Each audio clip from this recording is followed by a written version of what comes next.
San Francisco's collapse is just starting because we got something very frightening that's coming in the next few months and also next year and the year after that, which is commercial real estate. Pain is just the tip of the iceberg because guess what's going on? Well, there are $2 billion in commercial real estate loans coming due in San Francisco this year. There's another $2 billion next year. So what does this mean? It means that a lot of the guys, especially for the guys who pretty much started building skyscrapers, condos, and also condominiums, retail space during the pandemic, during 0% interest rates, you gotta pay that money back. I mean, when you borrow money from the bank wants the cash. But San Francisco is facing something very interesting, which is when you bought this property and also took out this mortgage, now the property isn't even worth half of the mortgage. So what's the point of even paying for the rest of the mortgage? And this is why defaults are skyrocketing in San Francisco. And we're not talking about properties Tenderloin district, which is just basically, a open-air drug market. Surprisingly, the Tenderloin district doesn't even have that many defaults because the whole entire real estate area there has always been pretty due to. But we're seeing defaults in some of the most high-end places of San Francisco, right? Like Chinatown area near the marina. You got downtown, which you got several big towers, skyscrapers. Also, if you go to the Civic Center, we're seeing heightened amounts of defaults as well. Right? We're seeing apartment complexes, NEMA. We're seeing big office towers defaulting. And also, surprisingly, you put the Google guide down.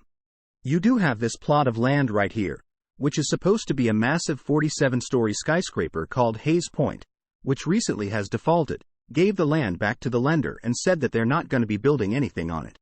And look at the Google Street View. This was filmed on August 23rd. So just a couple months ago, and just on the Google Street View alone, you don't see anybody. Do you even see more than, like, 2 people on a block? You don't. It's completely deserted. Sure.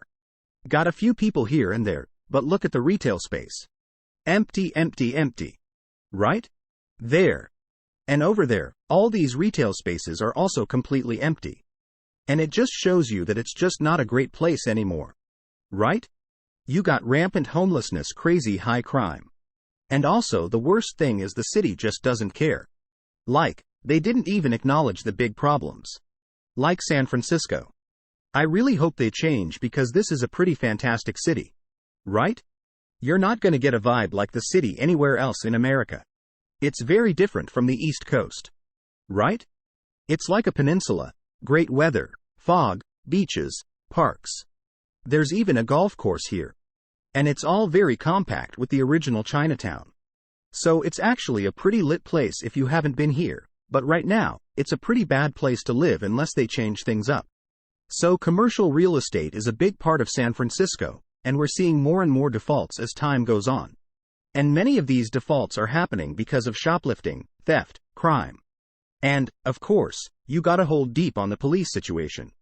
So you already have San Francisco in its previous history, high drug use, high shoplifting rates, and high crime rates. And then you suddenly, destroy the police department because now San Francisco PD is short of, like, 600 to 800 officers and several other, auxiliary staff who guess what happens? You got crazy high crime. Especially when office workers aren't here during there's less foot traffic. And criminals, they started off small and they started ramping it up. Now they have organized crime. So bad at the point that Whole Foods, Old Navy, and recently Target have closed down the businesses. So just the big corporations already left millions of empty square footage of space. And this is causing San Francisco real estate being really bad. Right?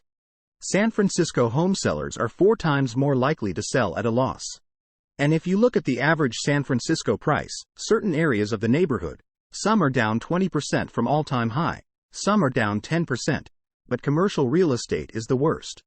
If you look at some of the biggest towers, they're selling for 50 to 70% off. The most infamous case is the Wells Fargo's building net to the Transamerica Pyramid. This is a high-end area. This is actually a tourist area. So this is not like a bad area by any standards. And guess what's happening here? Wells Fargo bought a building for $108 million back in 2005. So you would think that there's going to be a decent amount price appreciation in almost 2 decades of holding on to the building. Guess what Wells Fargo sold it for? 40-ish 1 million in 2023. Like, what in the world is going on here? I mean, they lost so much money from that. They monitored us rent buildings in San Francisco, from now on. But it shows you that many of these buildings, people are still paying off these loans. And you got very infamous cases like NEMA, for example, who isn't even like an office building already thinking about defaulting on loan, right? Default imminent on $384 million loan for NEMA, San Francisco Tower. It's a 754 luxury unit multifamily tower. Cool services, cool amenities. It's basically that building you saw right next to that empty plot of land. Yeah. They're defaulting. They're saying that many of the employees next to it like X, you got Reddit, Uber, Lyft, and several of the smaller startups are all leaving. Alright? They're all moving online. And when a Bay Area worker gets to work online, they go to other parts of the Bay Area, which are cheaper and nicer, or just move out of California, just go to Las Vegas, which is my opinion even better. And you also have stores like Westfield Mall. They closed down. They defaulted on a fat loan of, like, over $500 million.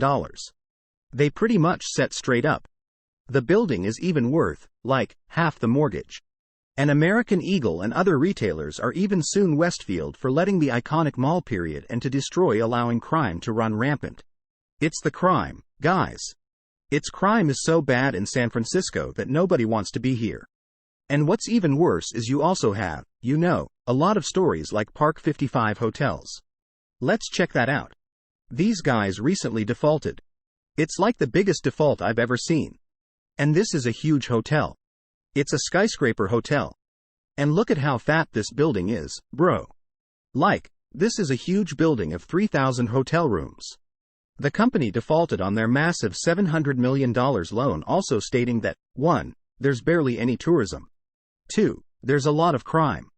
And 3. The most important part, the building isn't even worth half of the mortgage that they took out. So they owe, like, $700 million to the bank, and guess what they said? This building probably isn't even worth, like, $300. That's how sad the situation is in San Francisco, and it's only gonna get worse and worse by the day. Right? Yeah. It's pretty bad. We're not gonna be seeing any short recovery soon for San Francisco real estate. And like I said before, you got $1 billion of commercial real estate loans coming due. How they're gonna still pay for that? And it's just commercial, like the offices. We're not counting ground floor retail space. We're not counting malls. We're not counting luxury condominiums for rent. We're not counting a lot of things. It's just commercial real estate loans coming due, and many of them don't have money to pay for them because the vacancies of San Francisco is still upticking. Whereas, some cities, vacancies for offices are surprisingly decreasing. San Francisco, the construction has basically halted. There's so much empty space in the building, in the city, in the area. You gotta, almost 40% vacancies, and it's still rising up. Don't be fool about the stories like AI companies moving in. Yes. AI companies are moving in, but how many companies are moving out? There's so many of them. It's really sad because vacancies before the pandemic was, 1 to 3%. When there's an empty office or retail space, people scramble there like ants to get it. Now the vacancies are hitting closer to 40%. In my opinion, probably by the end of February or March of next year, we could be seeing vacancies hitting 50%. See you guys later.